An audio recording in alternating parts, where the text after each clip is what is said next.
Olá pessoal, videozinho rápido, mas eu tô aqui com um paciente, o meu monitor ViewSonic, o painel de LCD que eu estava usando com o computador, né, da Control e tal.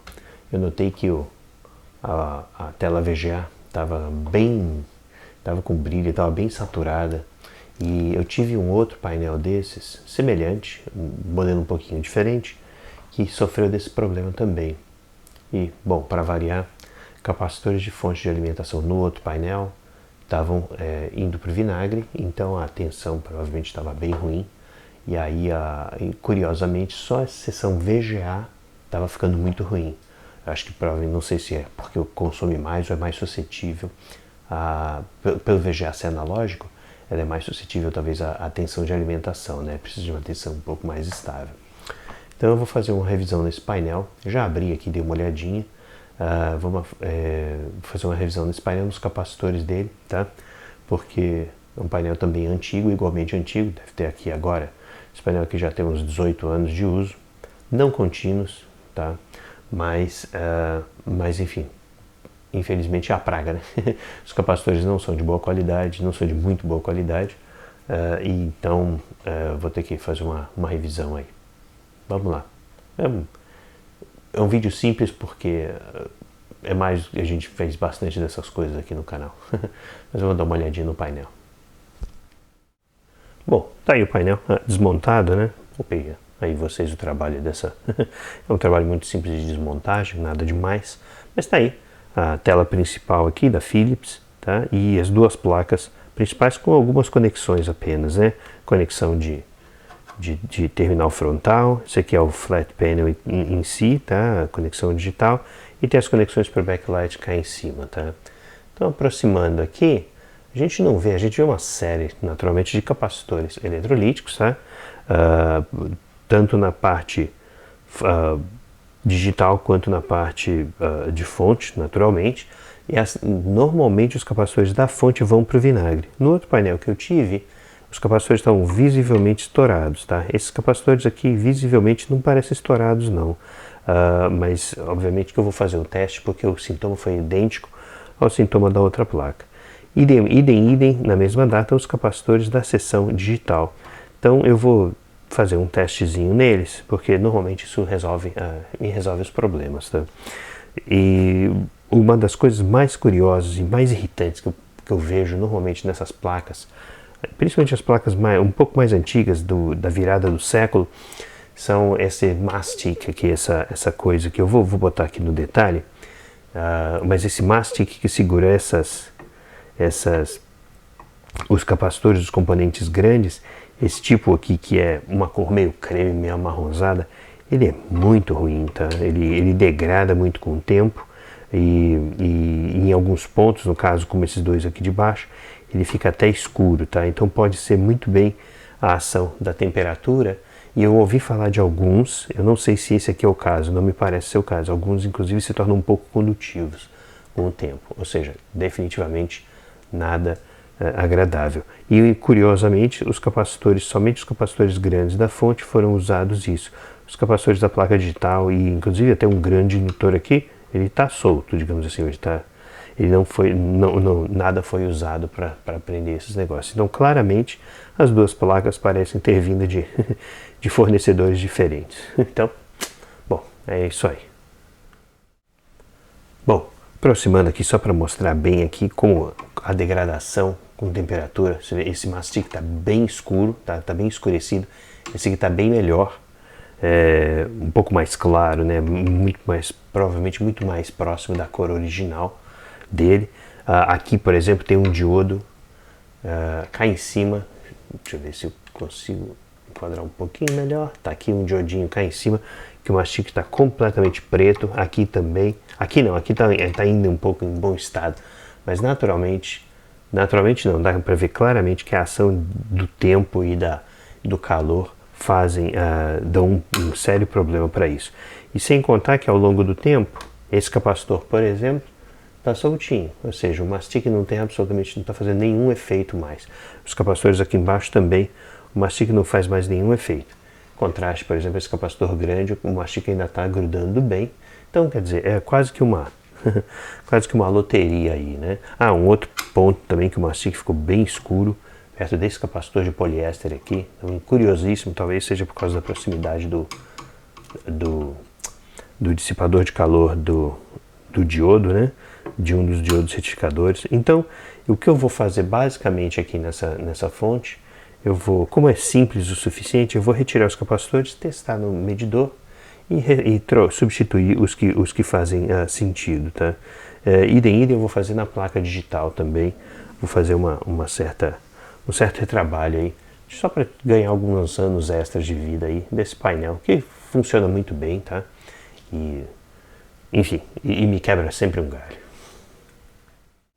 Bom, eis aí a fonte, a placa de fonte principal, tá? O que eu fiz aqui é a substituição desses dois capacitores aqui de 470 microfarads, tá? E esse capacitor de 330 microfarads aqui. Por quê? Porque esses capacitores na realidade estão na saída, esses dois principalmente estão na saída do chaveador, tá? Então esses capacitores normalmente sofrem o impacto do ripple muito mais pronunciado e tem uma vida mais curta. Quando eu retirei um desses capacitores, ele tinha um pouco de eletrólito já saindo. Então eu resolvi substituir os dois, bem como o de 330 aqui, que apesar de estar na mesma linha de alimentação, esse aqui está fisicamente distante do chaveador e, portanto realmente leva menos influência dos ripples, tá? Essa é uma das características físicas aqui do circuito. Um outro detalhe que eu também retirei em alguns pontos aqui, não sei se vai dar para ver muito bem aqui na câmera, mas tem essa pontinha aqui. Eu retirei aquele cimento, esse mastic aqui, essa colinha, de alguns pontos onde estava muito grave, tá? Tem um mastic aqui, tinha aqui nesse diodo, estava bem escuro, tá? Tem esse aqui, eu acho que eu vou acabar tirando esse daqui também, nesse transformadorzinho, o choquezinho aqui, nem sei se dá para ver, pode estar por detrás do dissipador, mas eu tirei em outros lugares, inclusive nos capacitores onde tinha um mastic, ele nem estava mais fazendo a sua função, porque os capacitores estavam totalmente soltos na placa, então não tinha absolutamente nenhuma, ele não estava fazendo realmente nenhuma diferença aí, só enchendo o saco aí. Mas enfim, essa é a placa de fonte principal. Bom, como na placa de fonte principal, uma história similar também na placa lógica, tá? Eu substituí os dois grandes capacitores de 330 microfarads, justamente porque eles estão na saída aqui dos MOSFETs e levam as principais pancadas de ripple aqui, tá? Dessa fonte chaveada local aqui, tá? Agora os capacitores de 22 microfarads, eles têm um grande número, eu notei, eles estão ligados não só nas saídas de LDO, do regulador linear, mas também, enfim, fazem desacoplamento de diversos circuitos integrados ao longo da placa. E esse tipo de capacitor, como ele não não sofre tanta degradação. Eu retirei um ou dois, eles estão em bom estado, tá? E realmente não tem muito problema aí quanto a, não parecem estar maus em termos de características, tá? Então, o principal dessa fonte aqui vai ser mesmo só a troca desses dois capacitores. Um aspecto que eu dei uma olhadinha, aliás, que eu acho super bacana, né? Dá para ver aqui as linhas, né, com impedância controlada do terminal DVI, né, da tomada DVI. Essas linhas aqui estão em bom estado, quer dizer, o terminal DVI dessa placa, desse monitor sempre funcionou muito bem. E isso aqui, obviamente, é bonito de se ver, né? Vai até o circuitão integrado aqui da Realtek, né? Agora, uma coisa interessante que eu vi, eu não sei se vou conseguir ver muito bem na câmera, mas tem, não só aqui na linha DVI, mas tem também uma sujeira nas linhas, esse aqui é o conector VGA, que é o que está dando o principal problema. Tem uma sujeira nas linhas VGA e que eu vou fazer uma limpeza na placa, justamente para garantir que não tenha realmente que me preocupar com esse tipo de coisa. Essa sujeira é original, digamos assim, estava aí na placa esse monitor não teve cara de ter sido aberto no passado, e realmente eu vou fazer uma limpeza geral nessa plaquinha aqui, para ver se eu melhoro também a integridade do sinal.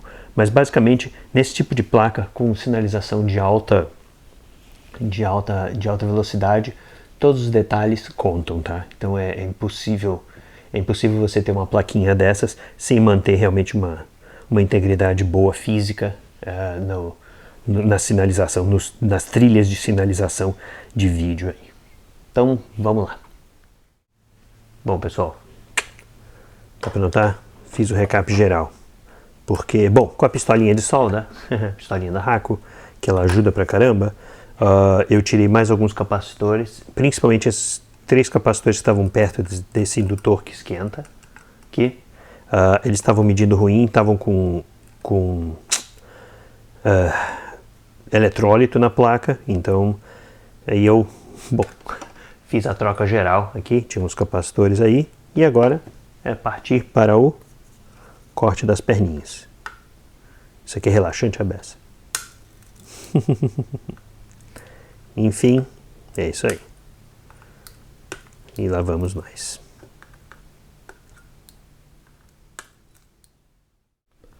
Bom, pessoal, o monitor aí tá só suportado aqui pela, pela morcinha, tá? Mas vamos ver, eu vou conectar a entrada VGA, tá? Ele tá totalmente desmontado por trás. Só vou conectar a entrada VGA e vamos ver como é que fica o contraste. O contraste estava bem, a tela estava bem ruinzinha. Vamos ver aqui, opa, para lá. Não está encaixando muito bem. Vamos ver aqui. Opa, deixa eu apagar aqui. O contraste não sei se está muito bom não. Continua não muito.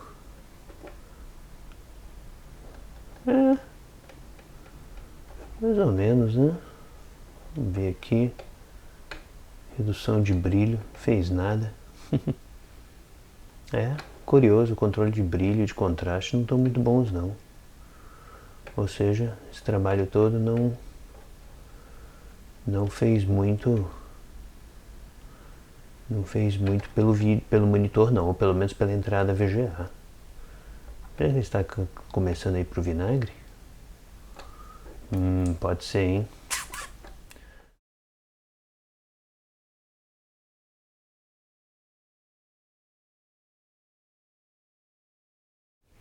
Bom, só avaliando aí, realmente eu não estou doido, a interface HDMI está em bom estado, tá? Ela está realmente reproduzindo as coisas de maneira melhor, né? A tela é bem mais legível do que a interface VGA. E nenhum adaptador VGA para DVI que eu achei, funcionou. Então eu imagino que tem alguma coisa faltando aí. Enfim, paciência. A gente não pode acertar sempre. Eu não consegui consertar o VGA, eu teria que analisar um pouco mais, ver se algum daqueles pequenos capacitores SMD alguma coisa tem algum leakage lá, mas basicamente essa é a situação geral. É isso aí, pessoal. Videozinho rápido, não muito interessante porque não funcionou, o conserto não funcionou, mas paciência. Isso aí, a gente sempre tentando. Aquele abraço, até a próxima.